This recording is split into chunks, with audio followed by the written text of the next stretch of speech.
Good afternoon, Professor. Hello, Hi. Professor. Hi.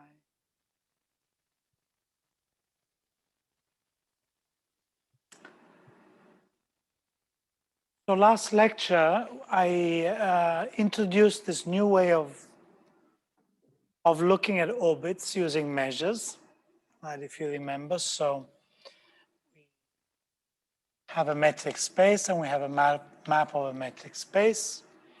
And then I defined this sequence of measures mu n by some initial condition given as the average of the Dirac deltas along the orbit.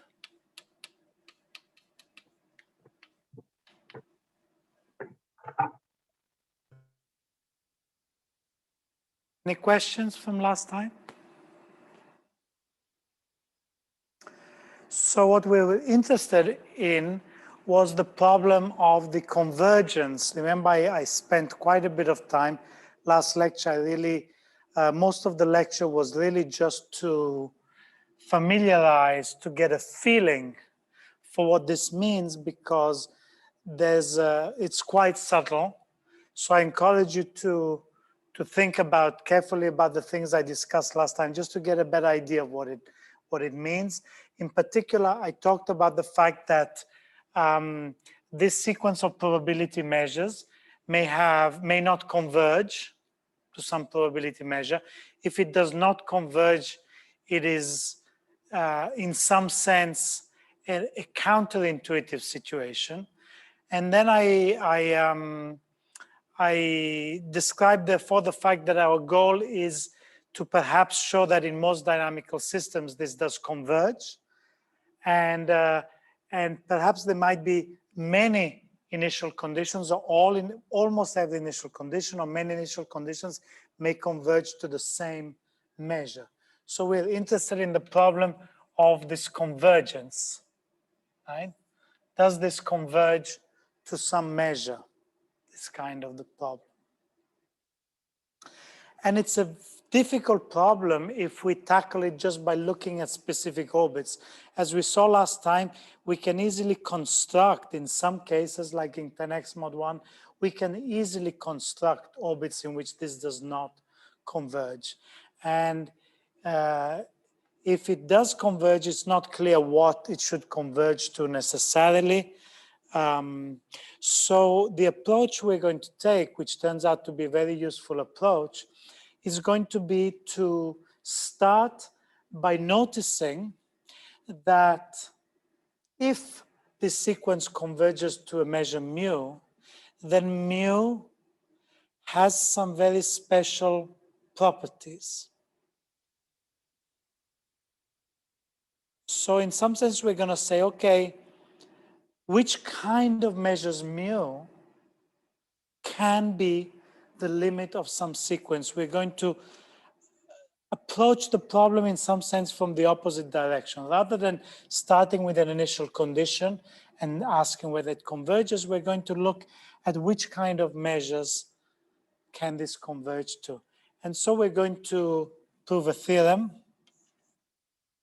okay, that says that if f is continuous,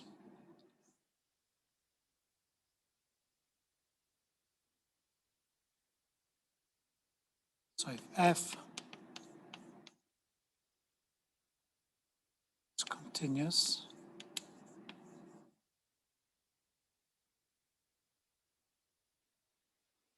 then any limit measure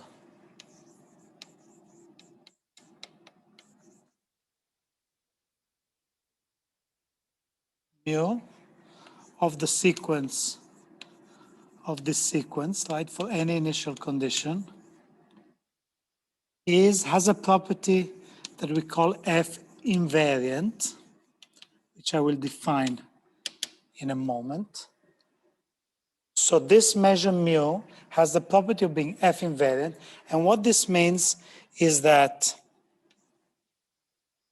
the measure of the pre-image of any set A is exactly equal to the measure of A for all measurable sets A.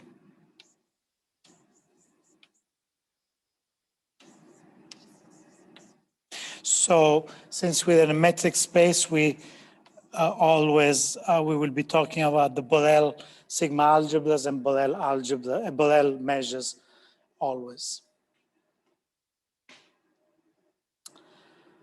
So this is not an immediately intuitive property. I will spend some time to familiarize ourselves and to give some examples.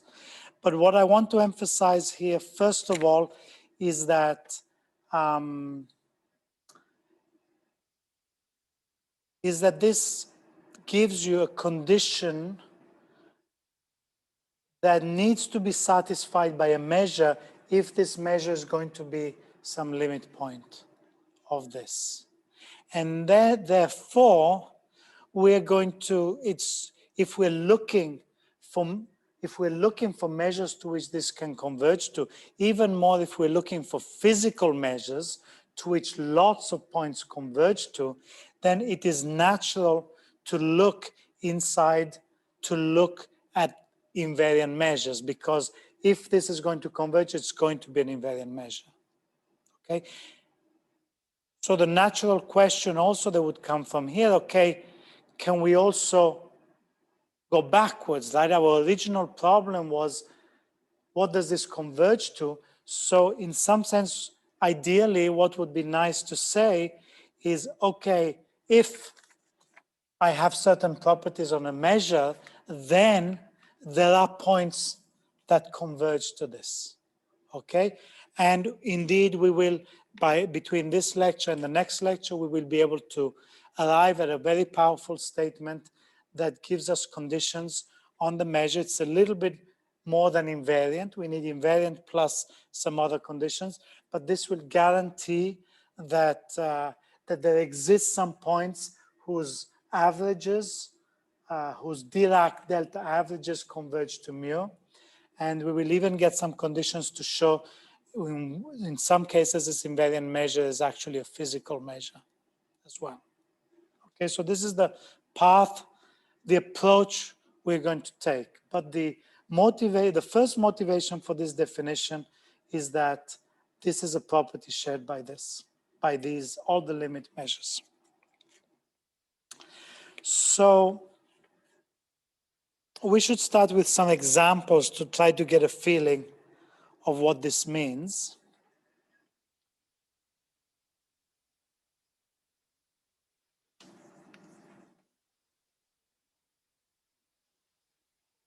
So first of all, let me just draw a schematic diagram here. So if this is our space X, right?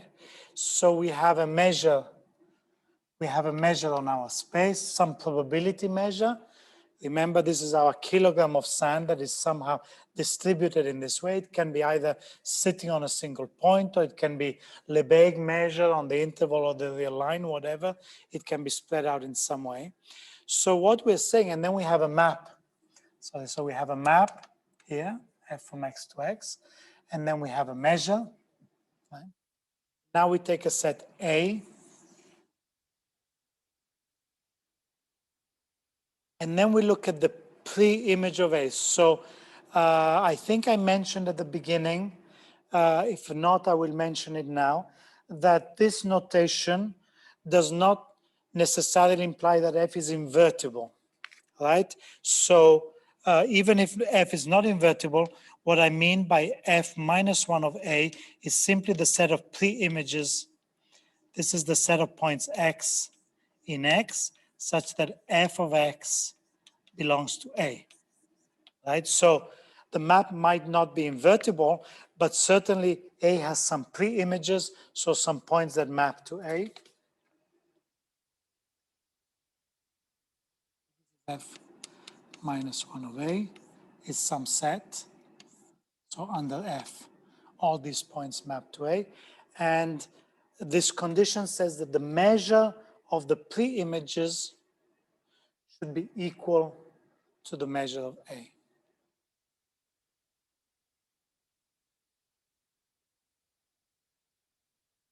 So notice that if F is invertible, then this is the same thing as saying, so if F is invertible,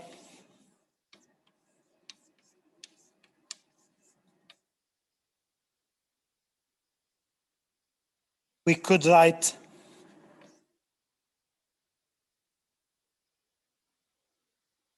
F of the measure of the image of A equals A. This would be exactly equivalent to that, right? If F is invertible, then it's a bijection, then saying that the measure of A and the pre-image of A is exactly the same as saying that the image of some set is equal to the, sorry, that the measure of one set is equal to the measure of the image. But if F is not invertible, then the two are different, and we will see some example in a moment that shows why this is the correct definition. If you want to, if you were starting with some definition, you'd maybe say, okay, I want the measure to be preserved under forward iteration, but this is the natural condition. Okay, so obvious examples. Let's take the Dirac delta on some point. So suppose mu is just the Dirac delta on some point x.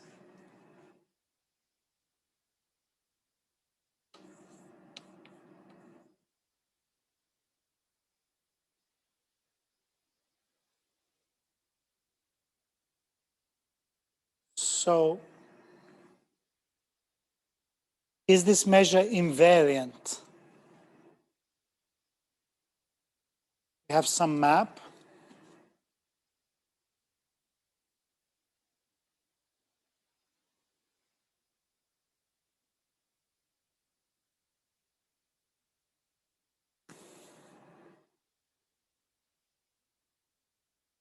So how do we check whether the map measure is invariant? Well, suppose we take a set A and its pre-image, neither A nor its pre-image contain delta x, okay?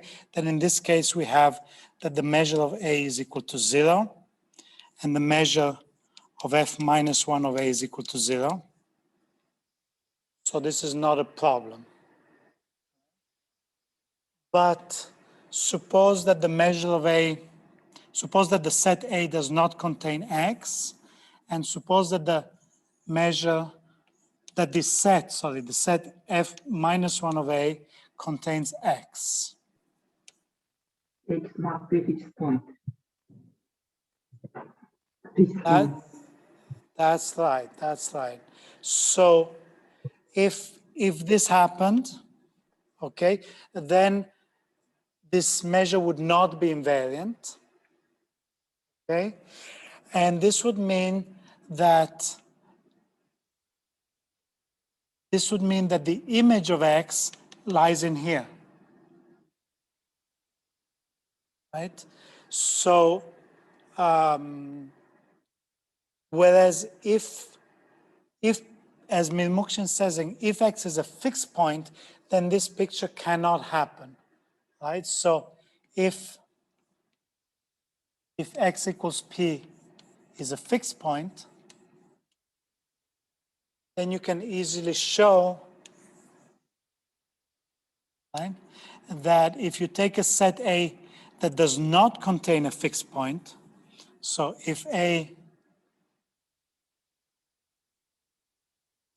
P does not belong to the set A, then this implies that, so if A does not belong here, then this implies that P also does not belong to F minus 1 of A, right? Because, so F minus 1 of A would be here, because if F minus 1 of A contained P, then the image of F minus 1 of A, by definition, F of F minus 1 of A is equal to A would also contain P.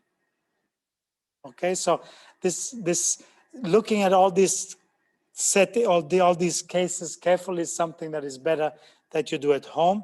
So I will put this as an exercise to do that, but it's fairly easy to see that the conclusion is that mu, so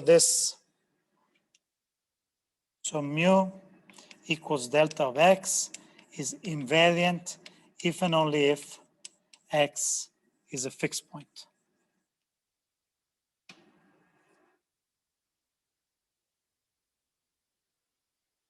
And then you can easily generalize this again.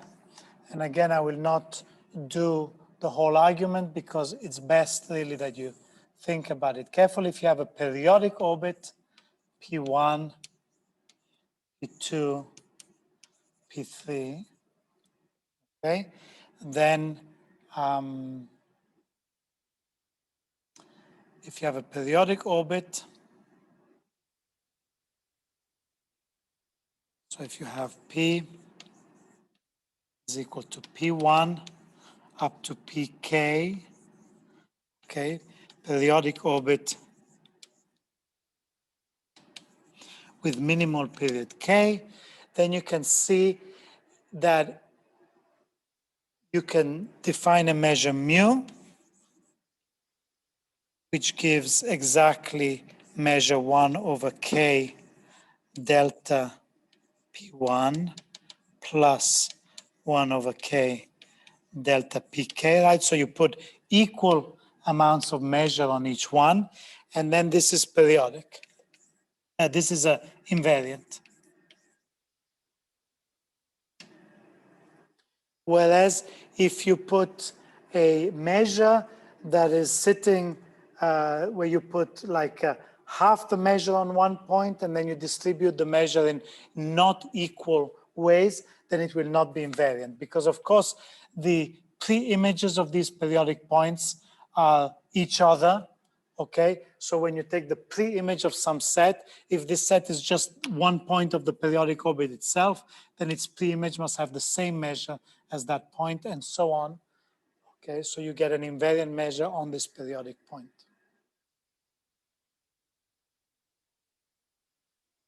Another simple example is suppose that f x to x is the identity.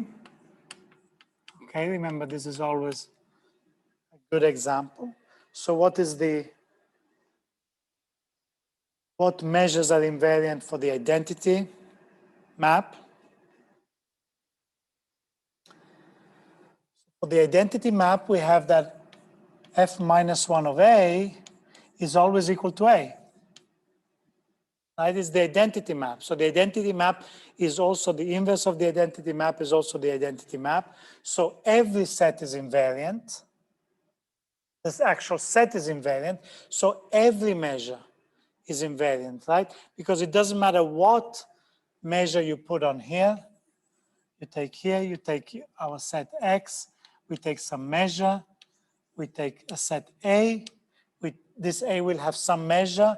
For this, F minus the pre-image of A is just A itself, so it clearly has the same, that measure. So every probability measure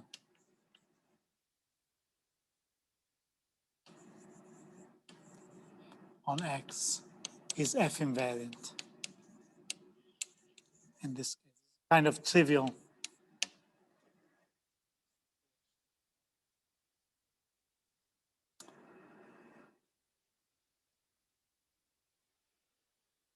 Okay, so now as we look at some slightly more sophisticated examples, there's a little bit of a technical problem to do with the fact that,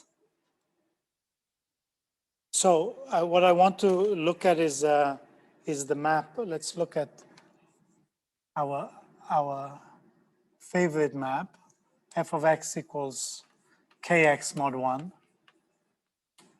our favorite class of maps, right, where k is an integer and k is greater than or equal to 2. So for example, for k equals 2, we have f of x equals 2x mod 1.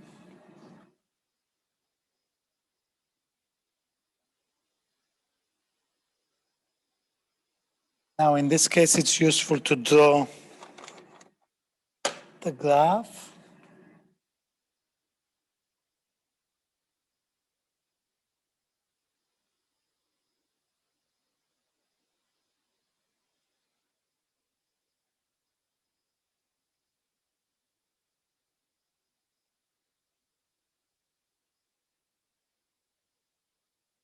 So we want a set A, and we want to look at the pre-image of the set A. So first of all, we know lots of invariant measures in here, right?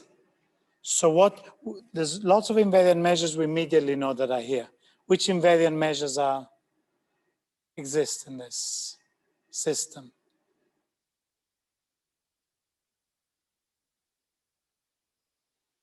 Correspond to some of these measures that we've seen here. So all the ones on periodic points, periodic orbits, right? We know that this map here has a dense set of periodic orbits. Remember, we looked at this class of examples. So there's lots and lots of periodic points here. And on each of these periodic points, we have an invariant measure.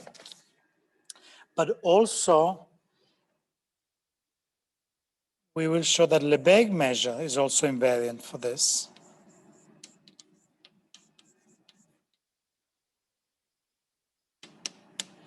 For this map.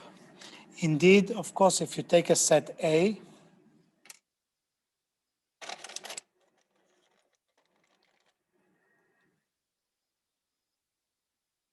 so if we take an interval A, and we look at the pre-image of A,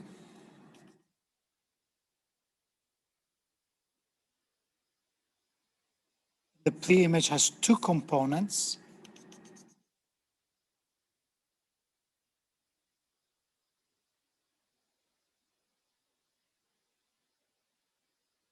And even though I did not draw them correctly because they should have exactly the same length, right? So it's clear that because the slope here is 2, this is 2x mod 1, then these intervals get stretched twice the size when they map onto A. So each one of these is exactly half the length of A.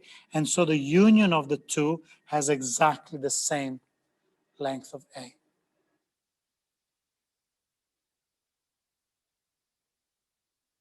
And you can see this, that for any interval you take, it will have exactly two components. Both of them will have exactly half the measure. So the union of these will have exactly the same measure. So the slightly technical issue that I wanted to mention before is that in the definition of invariance, in principle, we should check that for any Borel measurable set, this holds, right? Not just for intervals. Now, Borel measurable sets can be very strange. I mean, in this case, it's piecewise affine, so you could possibly argue that it's clear that this holds. But strictly speaking, the way around this, which I'm not going to formalize or spend too much time on it because it's really a technical issue, but I want to mention it, is that it is enough to check invariance on an algebra of subsets which generates the Borel sigma algebra. Right?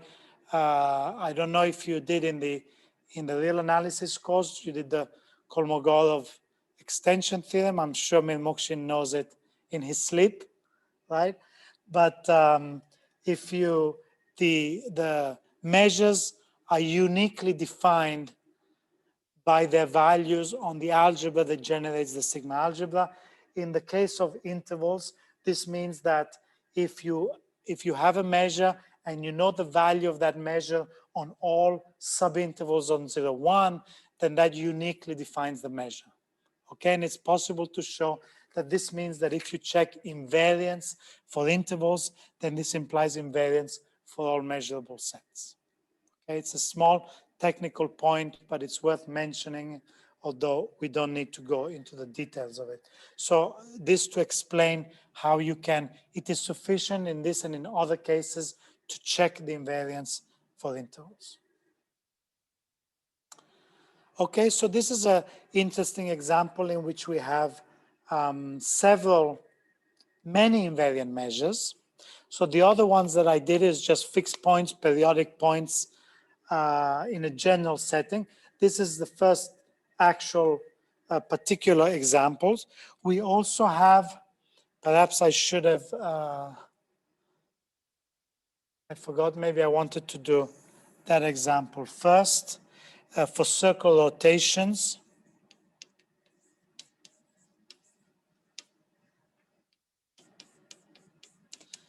x plus alpha mod 1,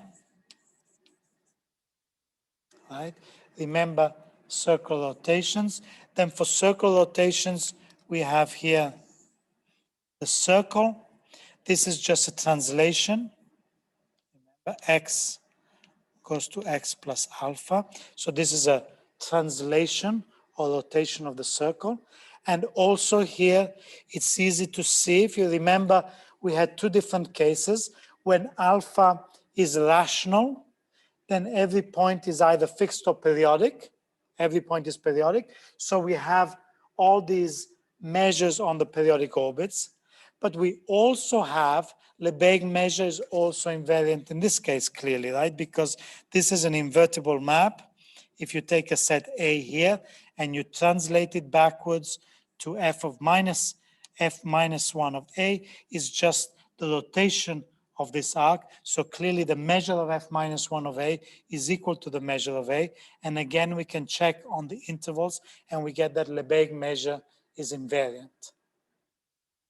Right? So if alpha is rational, then you have the coexistence of the invariance of Lebesgue measure, also the invariance of all the various measures on the periodic orbit. So in general, you have lots and lots of invariant measures. This is something that I want to emphasize. Sometimes you do, sometimes you don't. For example, if alpha is irrational, if you remember, when alpha is irrational, then topologically, every orbit is dense. And it can be shown that in that case, Lebesgue measure is the unique invariant measure for this system. We're not going to prove this because we don't have enough time to do this in the course. But for the circle rotations, you have these situations in which you have just Lebesgue measure is the unique invariant measure. Okay? And in these cases here, so let me call this actually example 4. This is example 5. In this case, also we have the coexistence of lots of measures. In fact, in this case, there's even more measures, which we're going to see probably next week, which are not on periodic points, which are not Lebesgue measure. They're sitting on some interesting zero measure set, which has a very rich dynamics anyway. So there's a very, very rich world. The family, as we shall see, of invariant measures can be a huge space of measures, even for simple dynamical systems like this. And before we start to go through the theory, let's just look at some other examples, which I will leave as some exercise. Notice that if you you don't need to take this, so you can do the same argument for 3x mod 1, 4x mod 1, it's easy. You just will have a certain, for 10x mod 1, you will get 10 pre-images, each one is 10 times smaller. But what is more interesting is that they do not have to have the same size, right? So also, if your map is like this, piecewise affine, like this, and then you take some subinterval, okay, and this has a small pre-image here and a big pre-image here, okay, and then if this is some point Q here, you can actually calculate the slope of this, and the slope of this are not independent of each other. As you change Q, both slopes change, and you will be able to check, I will put it as an exercise, that the sum of these lengths is exactly A, okay?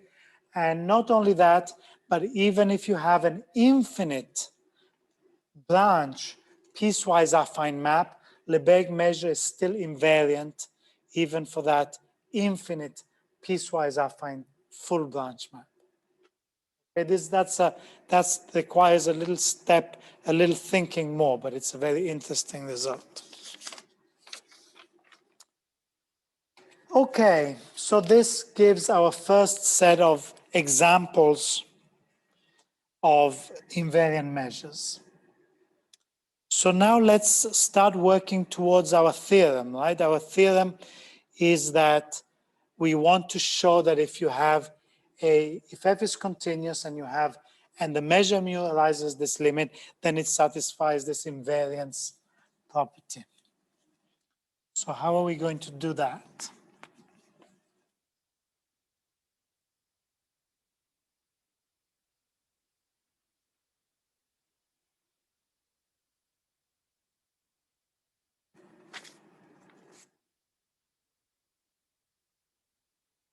Okay, so we need to introduce a little bit of notation, and I'm going to use the notation M, the space of all probability measures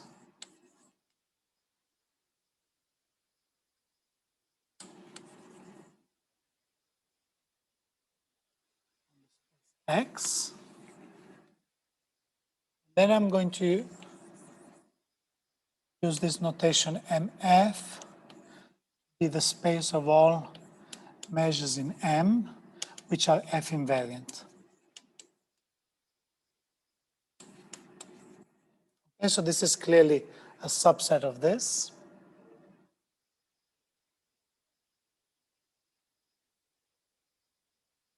So we're assuming that we're given some map on some metric space.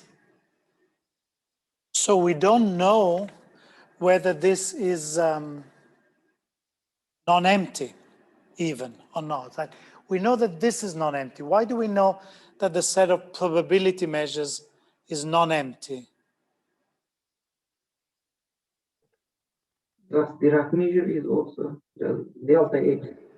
That's right. So as long as X is non-empty, right?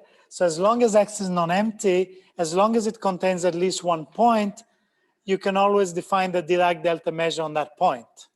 That's a probability measure in your space, right? So as long as X is non-empty, the space of probability measures is always non-empty. The space of invariant measures is on the other hand, is non-trivial whether this is non-empty.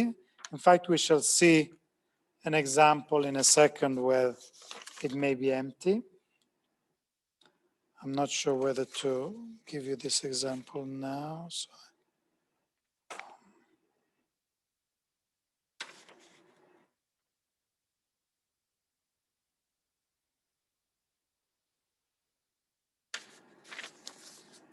Okay, I will give some example in a second, but we would like to show that it's non-empty. Well, maybe let me give it now. So, okay, let me state, let me state the theorem first. So we have here this map f x to x, and this induces a map. So we define a new map, which we call f star, which is a map from the space of probability measures to itself. And it's defined in the following way. So we take a measure mu, it maps to a measure which we call f star of mu, which is the image of this map. And this is defined in the following way. If you define f star mu of some measurable set A, this is by definition the measure mu of f minus 1 of A.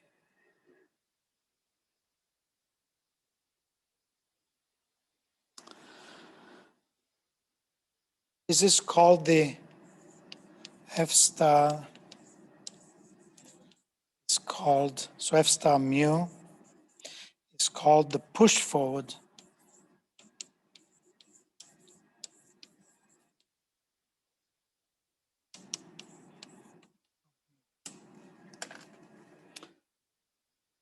So what is this? What is the meaning of this here?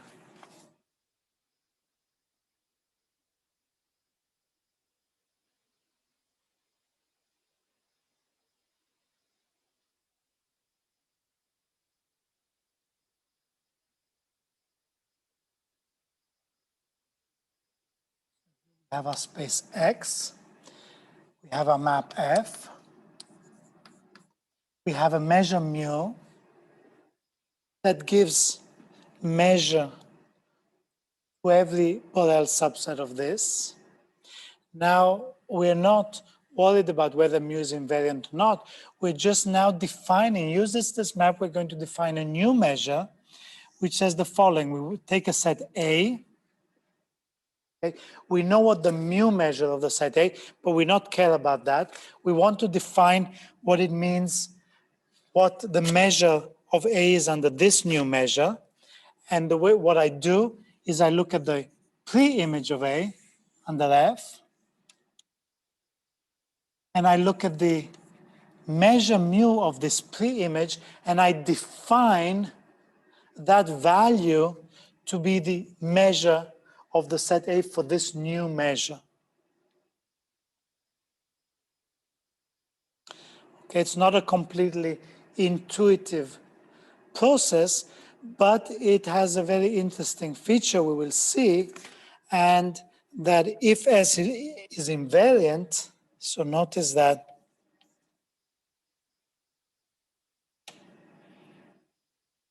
mu is F invariant. What do we get if mu happened to be invariant? Maybe we didn't know that, but if mu happened to be invariant, then by the definition of invariance, the measure mu of A and the measure mu of F minus 1 of A are the same. That's what it means for the measure to be invariant, for every Borel measurable subset, right? So that means that if mu is invariant, then the measure mu of F minus 1 of A is the same as the measure mu of A. So this means that F star mu of A is equal to the measure mu of A for every subset, which means that F star mu is actually equal to mu.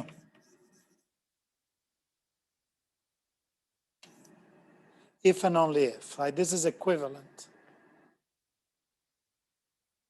So we have defined an interesting kind of map on the space of probability measure, which has this property that it fixes all the invariant measure, right? This map, if you take a map that is invariant, then it's a fixed point for this push forward F star. So we have,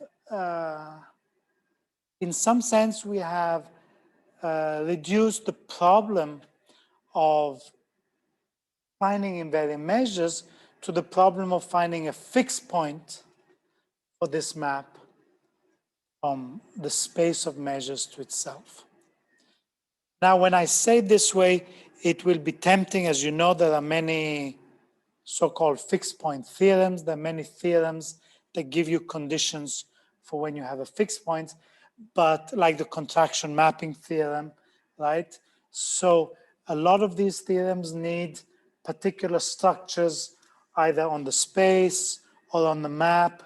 Here, in a very general situation, it's not that easy to apply any of these theorems. So we're going to actually use a slightly different approach to solve this problem. So it is indeed a fixed point problems, but we're not going to show the existence of these fixed points just by applying some abstract fixed point result. Instead, we're going to do it in the following way. So first let me make some remark.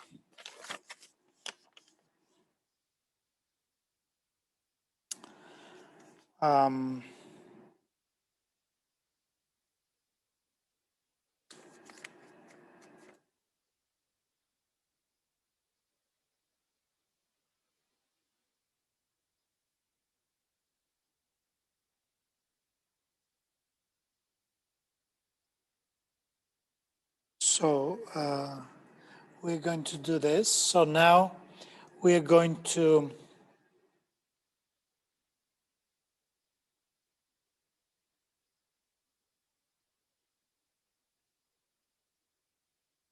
fix some arbitrary mu0,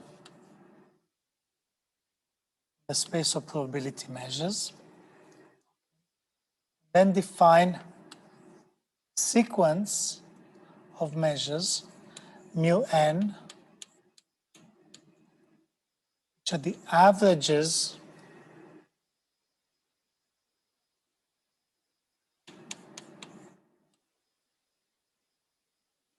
of fi star 0. So maybe a remark I should have made here is that it's quite easy to see that you can iterate this map. Okay, sorry, maybe I should have made this remark before, is that this is a map from the space of probability measures to itself. So just like what I said right in the very first class, if you have a map from a space to itself, then you can iterate it, right? And then you can define fi star of mu, right? And it's quite easy to see from this definition that in fact fi star mu of A is just equal to mu of F minus I of A, right? So you keep taking preimages. So you take the preimage of this, the preimage of this. So now if you take Fi of A and you look at the mu measure of F minus 1, F minus I of A, then that is the definition. Well, that's not the definition, but that corresponds exactly to F iterating this map I times. Okay, so this is what we do here. We're going to take the iterates of this map, and then we're going to prove the following theorem. It says that if F is continuous, F x to x is continuous, then any limit point. So again, we do not know whether this sequence converges or not, but any limit point, any limit measure, mu, okay, such that we have some subsequence converging to mu in the weak topology, is F invariant.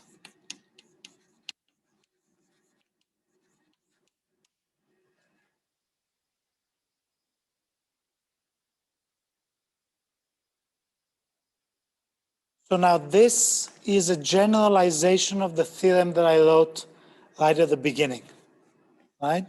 So the theorem I wrote at the beginning is that if F is continuous, then any limit measure mu of this sequence here is F invariant. Okay? This sequence is the limits of the Dirac delta averages. Now, what is the relation between this and that theorem there? Well, interestingly, if we take mu0, so notice that if mu0 is equal to Dirac delta on some point x0, right, then what is mu1? Okay, well, maybe I will leave this also as an exercise, but it's easy to see that mu1, which is, sorry, that F star of mu0 is exactly equal to delta in x1. Because what is F star of mu0? So F star of mu0, indeed remember that by definition, so F star of mu0 is equal to F star of delta x0, right? F star of delta x naught, and this is delta x1, because what does F star of delta x naught? So F star of delta x naught of some set A, by definition, right, F star of this measure in a set A is by definition equals to delta x naught of f minus 1 of a. Right? So if we take as our set A the point x1, so if A is equal to the actual point x1, right, which is the image of x0, so we're taking this measure here, and we are measuring just a single point x1, right, then this is by definition is equal to delta x0 in the pre-image of this set. So this is x1, right? And the pre-image of x1 obviously contains x0, right? Because x1 is the image of x0. So this pre-image, if the map is not invertible, this pre-image may contain several points, but it certainly contains x0, right? This set here. And therefore, since this contains x0, then this is equal to 1. Right? So if we take f star of delta x0 and we take the measure of just a single point x1, it will be equal to 1. So this means that f star of delta x0 is exactly the Dirac delta in x1. Any questions? Please ask questions if you get lost at any stage. So what this means is that this theorem that we wrote is just a special case. This is a generalization, right? So here we take any probability measure and we look at the sequence of averages. And if we take as our initial probability measure the Dirac delta in some initial condition x0, then this gives you exactly the sequence. So in general, we have that f I star of delta x0 is exactly delta xi, right? Where xi is the image under fi of x0. So this means that here we take the sequence fi star of delta naught of delta x0 will give you delta xi, so we will get exactly that same average that we had before. So this is the theorem we really want to prove, right? The one we had before is a special case of this. And how are we going to prove this? So it's not actually that difficult. It depends on the crucial way on the following result.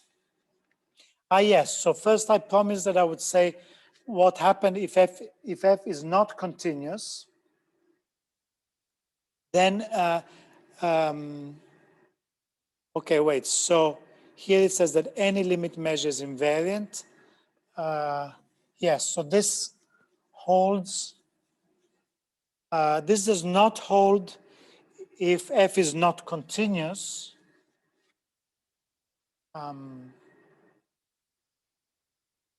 We can have a very simple example of this. So this is false in general if f is not continuous. For example, take f from 0, 1 to 0, 1. We take a simple example. F of x is equal to 1/2 of x if x is in the open interval, a half open interval 0, 1, and is equal to 1 when x is equal to 0. So, yeah, f of 0 is equal to 1. So this is just this map here. This is 0, 1, and this is just standard 1/2 x plus 1, but the image of this is in 1. Right? The image at 0 is in 1, f of 0 is 1, okay? So then it's clear that if you take any initial condition here, x0, right? If you take the measure mu0, if mu0 is equal to delta of x0, then mu n 1 over n, the sum I equals 0 to n minus 1 of f star I of delta x naught. This is just, as I said, 1 over n, the sum of fi, the sum of delta xi, okay? And then this is clearly converges to delta 0. This converges to the Dirac delta in delta 0 because that's what it does, right? It obviously converges to the Dirac in delta 0. But delta 0 is not a fixed point, right? So delta 0 is not invariant.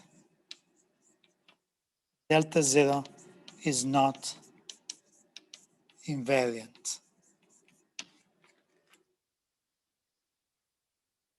So we have a situation where we have the sequence of measures, it converges happily to a measure. The measure exists because the interval is the closed interval. 0 exists in the domain of the interval. So it's perfectly legitimate to converge to the Dirac delta in 0, but delta 0 is not invariant. So this is not always true if you remove the continuity assumption. This also, a variation of this also gives a situation where there does not exist any limit, right? So if we just take, I'm not sure if I gave this example in the last lecture or not, actually, maybe I did. Obviously, if we take the open interval here on 0, and then we don't need to define it, here we just define it of f of x equals 1/2 of x, right? Then we get exactly the same thing. We would like it to converge to that. The only possible measure that this can converge to is the Dirac delta in 0, but 0 is not part of our space, so this does not converge, right? And there can be no other invariant measure because there's no other point. Any point you choose, the only possible limit for this is 0.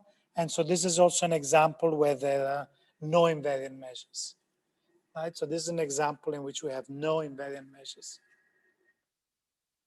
So in this theorem, I'm not assuming that any such measure exists. I'm saying if it exists, it's implicit in the notation here, then any limit measure is invariant. So if there exists a limit measure, then it's invariant, okay? The way I've stated this theorem is that way.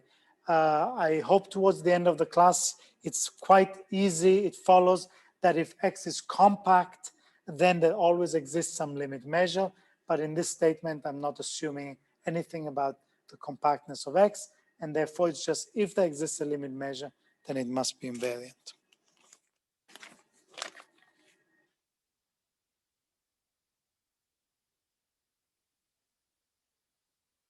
Okay, so maybe this is a good moment to just take a 5-minute breather, okay, and have a glass of water. So let's meet again at 5 o'clock.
Okay, hello everyone. That was a quick 5 minutes for me, probably for you too. Okay, so we're going to prove this theorem here now, which is an important theorem, and we start getting a feeling for the kind of arguments that we use in this kind of situation. And we're going to basically break it. It's quite simple. It's 2 steps.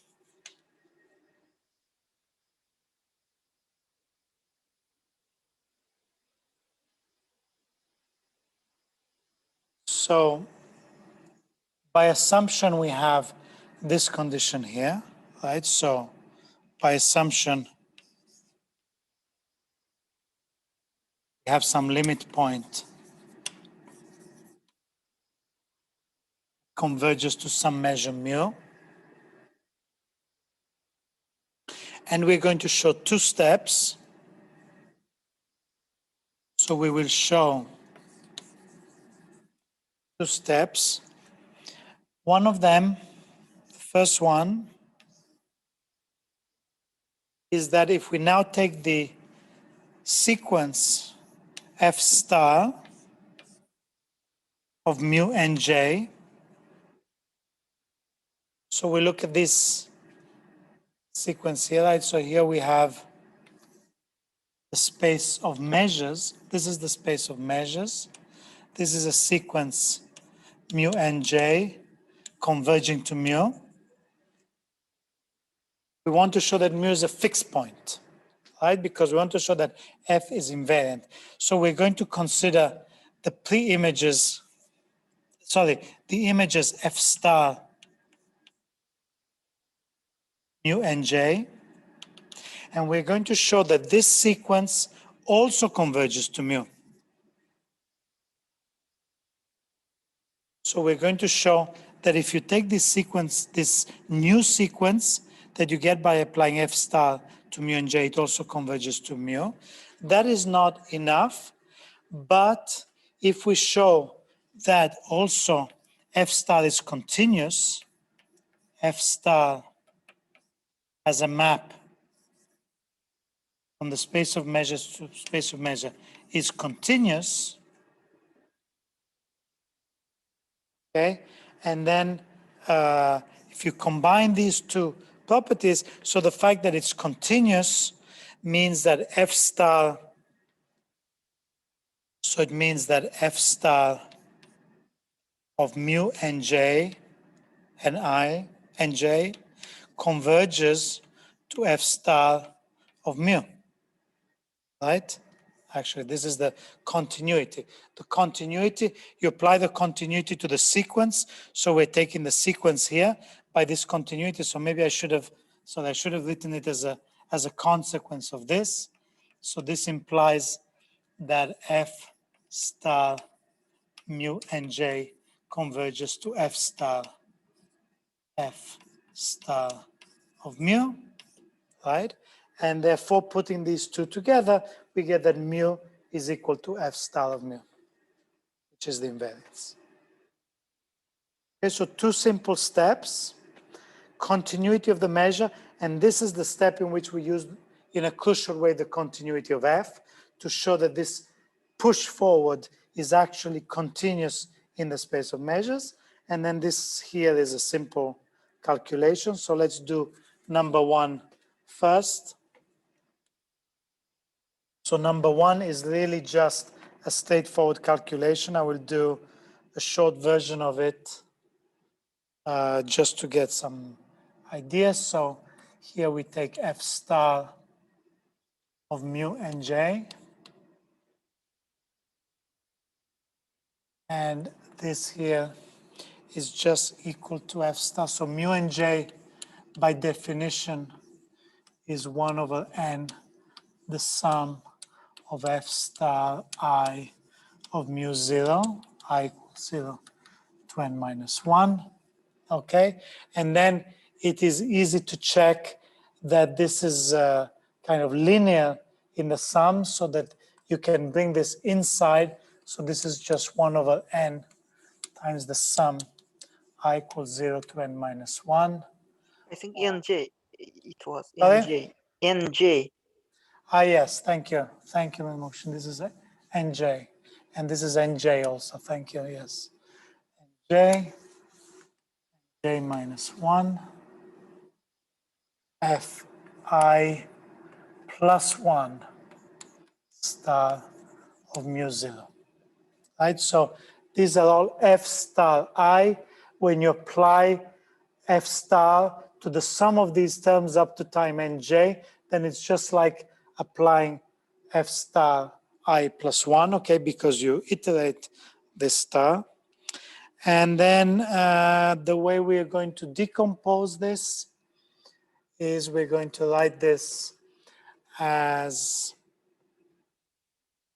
okay, it's easy to see that we can write this as 1 over nj, and then we can write this as the sum I equals 0 to nj minus 1 of Fi star mu 0.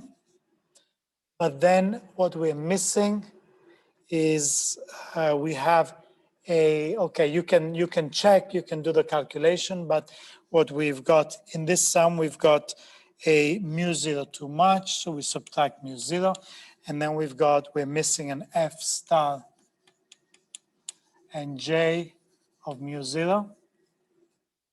Okay, so we've just separated out the terms in that sum, and then we can write this as 1 over nj, the sum I equals 0 to nj minus 1 of Fi star mu 0 minus 1 over n mu 0 plus 1 over n F star nj mu 0.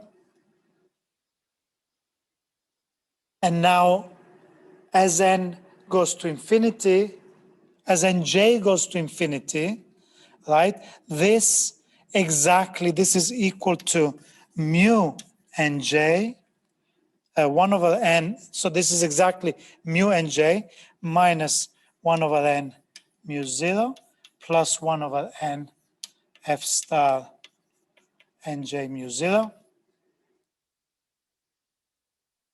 And so this mu mj by assumption converges to mu, right?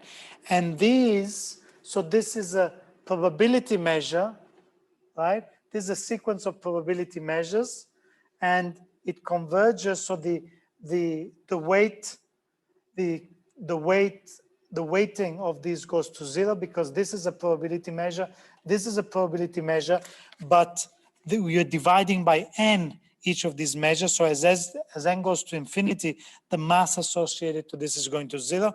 The mass associated to this is going to 0. So this is just converging to mu, right? As nj tends to infinity.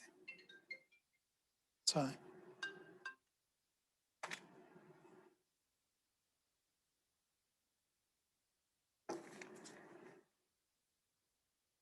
Okay, so that's the first step.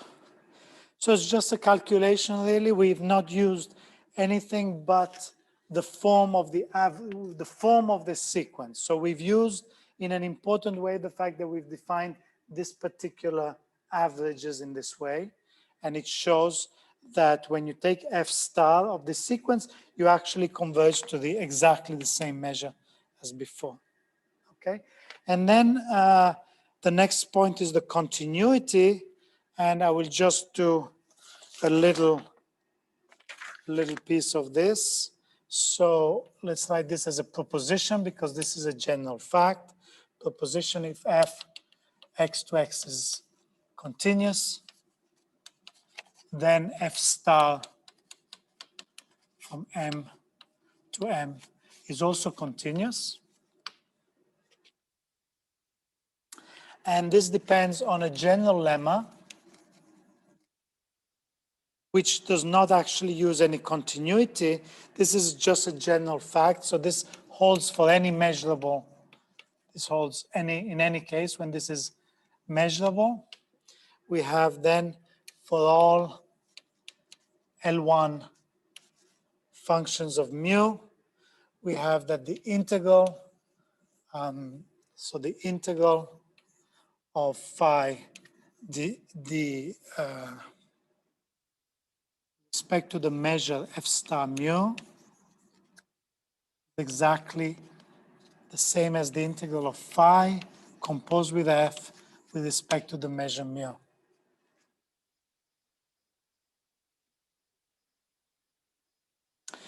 So this is just a general relation to do with Lebesgue integration and the fact that you kind of have a duality here, so that if you there's a relation between integrating a test function with respect to the measure f star of mu is the same thing as integrating this test function where you compose with f with respect to the original measure mu, right? And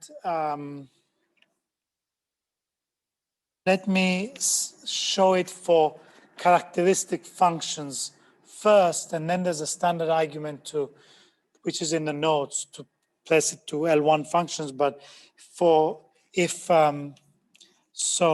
if phi is a characteristic function of some set A, then it's quite easy to see, because we have some measurable set A in X. Then we have this here. What does this mean here? So this is the integral of the characteristic function of A with respect to the measure f star of mu. And as you know, the integral, the Lebesgue integral of a characteristic function is just the measure of the set with respect to this measure, right? So this is just exactly equal to f star of mu of A. And f star of mu of A, by definition, is equal to mu of f minus 1 of A, right? And mu f minus 1 of A, we can write it again as an integral. We can write it as an integral of the characteristic function of this set, f minus 1 of A, with respect to the measure mu.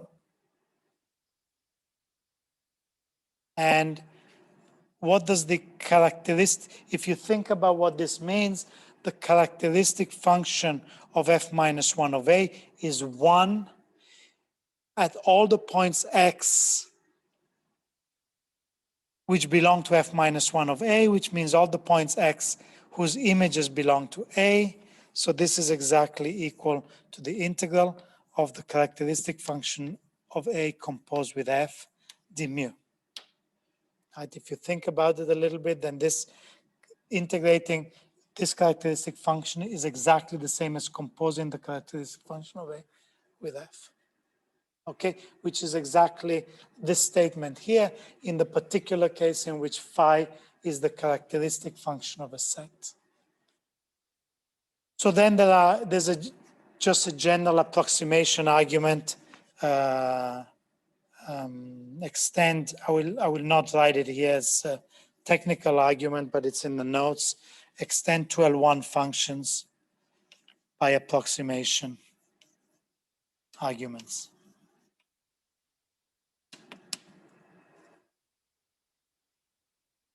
Okay, so how do we use this to prove the proposition? Then this is easy. We can prove the proposition. Proof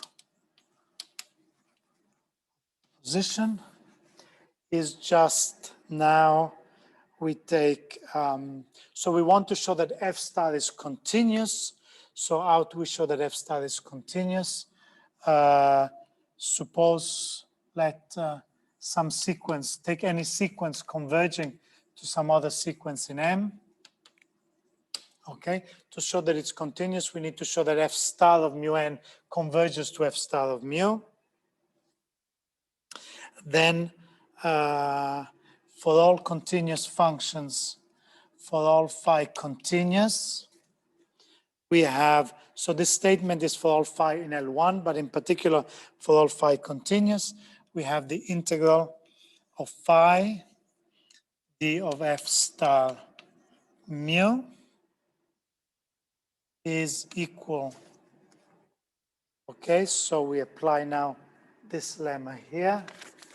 This is equal to integral of phi composed with f with respect to d mu.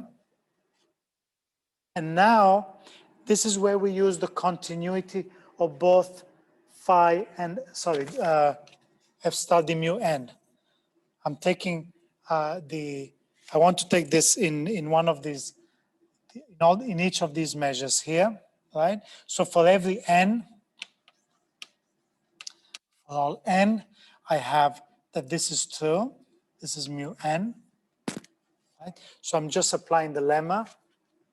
And then now here, I have that phi composed with f is a continuous function, right? So this is why I'm choosing phi continuous, and I need to assume here that f is continuous, because then that means that the composition is continuous, and then by the definition of convergence in the weak star topology, I know that this converges to the integral of phi composed with f d mu, right? So here, this is the definition. This is the fact that mu n converges to mu in weak star topology. And again, I use the same lemma that I just used here to go back to this situation here. So here I get the integral of phi with respect to df star mu. So what I really have is that I have that the integral of phi df star mu n converges to the integral of phi d mu n d f star mu, okay, for all phi continuous. And then this is just a, again, to complete the argument formally, you need a little bit of results from function analysis. The fact that the integral is a linear functional. And so what we're saying is that this linear functional, so the measure, the integral is a linear function on the space of measures, and this linear functional coincides, and this convergence holds for all continuous functions. And so this implies that f star, okay, so this implies that f star of mu n converges to f star of mu.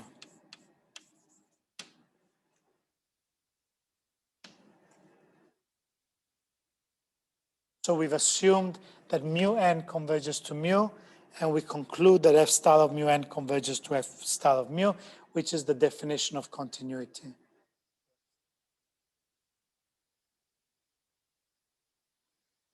Okay, so this completes the proof of this theorem.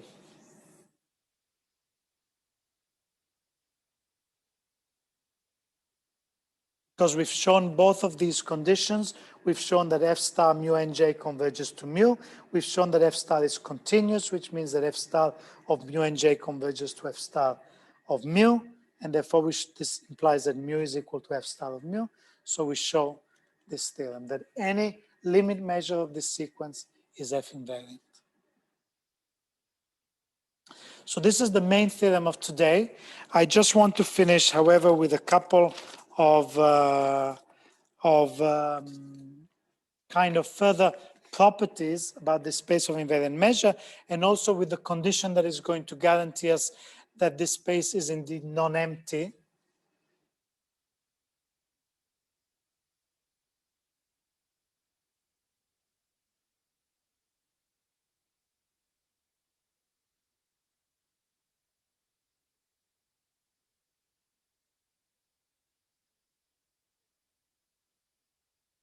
We have a theorem which is often called the Krill-Borgulubov theorem. I'm not saying, I don't know if I'm pronouncing this exactly right, but Borgulubov theorem, which says that if X is a compact metric space and F is continuous, then space MF of invariant measures is non-empty and compact.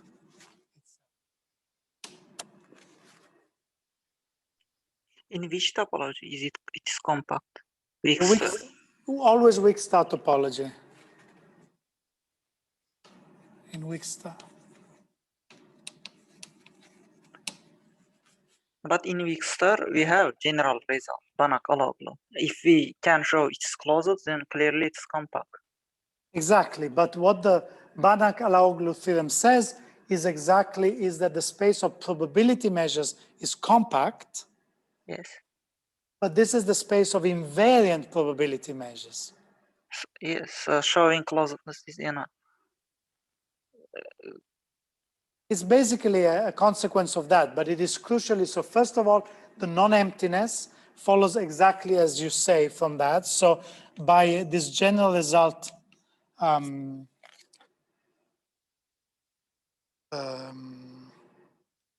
Banach-Alaoglu theorem, M is compact. Okay. So this means that that every sequence has a converging subsequence, right?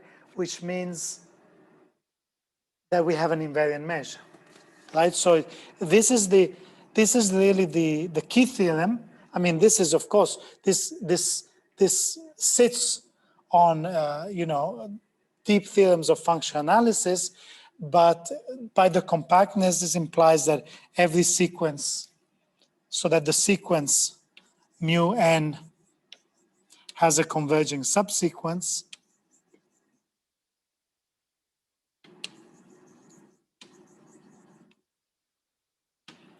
Okay, and then by previous theorem,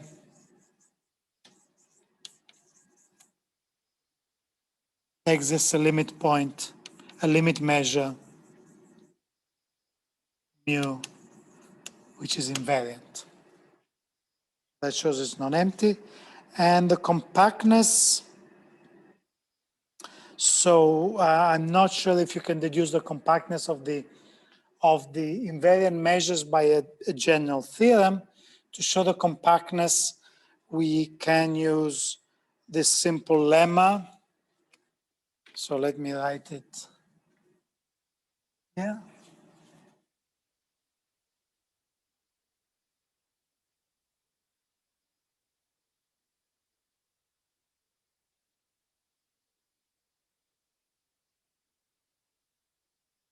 So this gives existence. So this implies that MF is non-empty. Now to show compactness, we have a simple lemma. It shows that mu is invariant if and only if. Okay, it's basically, I think, a corollary of what we had before. So if I compose with F, mu,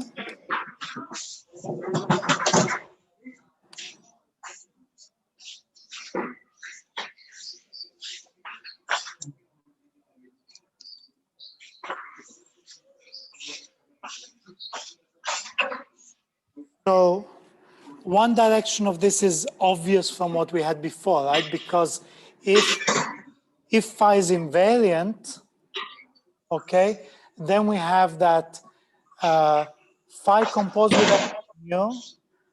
Someone's got their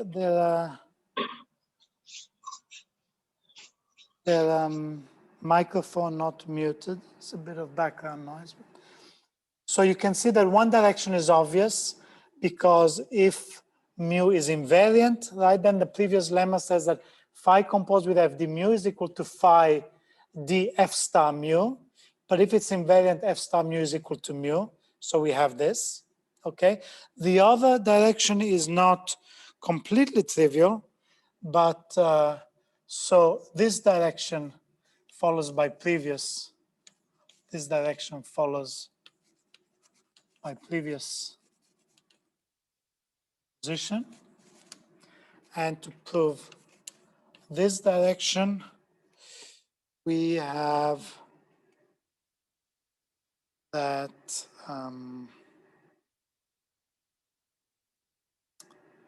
okay, we have a similar argument as before. So here we simply have that if integral, let's say integral of phi d mu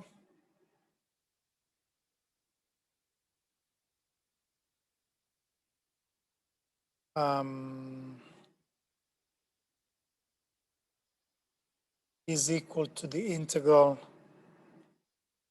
okay, by assumption, integral of f d mu, and by the previous lemma, this is integral of phi with respect to diff f star mu, okay, and then this is for all continuous functions phi, okay, and again we have the same situation that here we have that if the integral of phi d mu is equal to the similar situation, if integral of phi d mu is equal to integral of phi with respect to the f star mu for all continuous functions, that this implies that mu is equal to f star mu. Okay, the two measures are the same because they have the same integral with respect to all continuous functions. Okay, and therefore, okay, this implies the lemma, and therefore, why does this give compactness? So to show compactness, let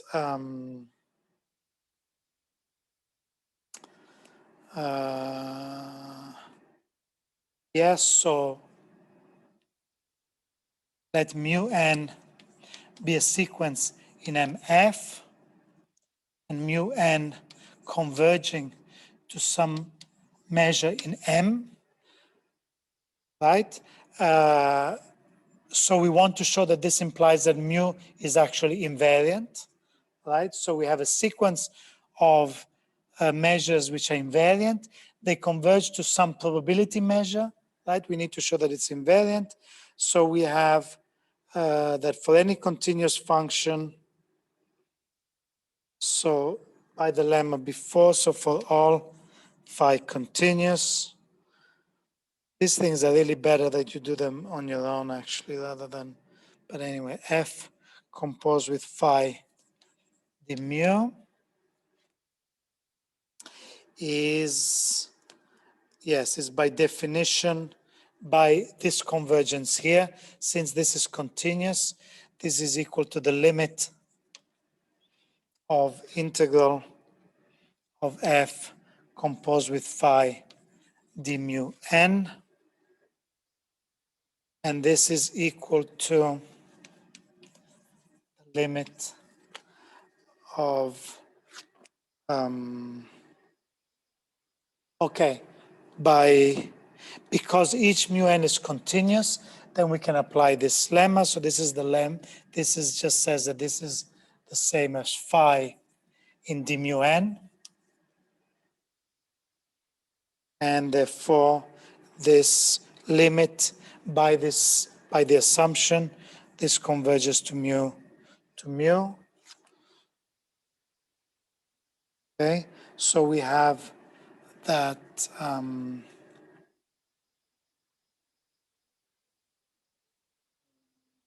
sorry, this converges, so the limit of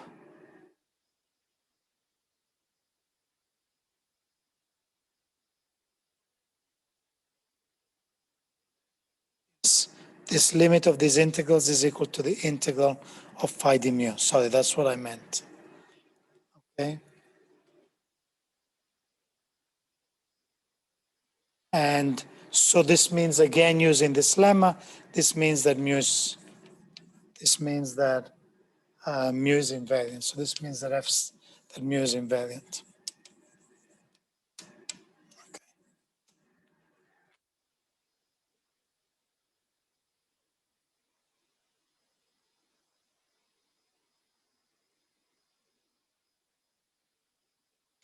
Okay, one just very, very last comment is that general, so this shows that as long as f is continuous and x is compact, then you always have some invariant measures. And let me just one final comment that does not depend on that. More general, we have that lemma is that MF is convex.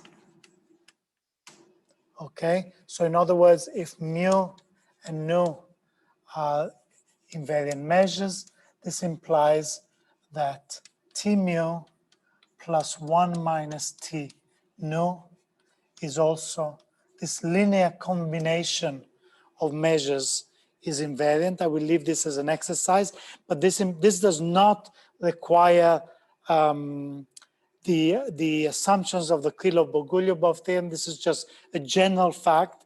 So this shows in particular that in general, if this space contains two measures, then it contains an infinity of invariant measures, right?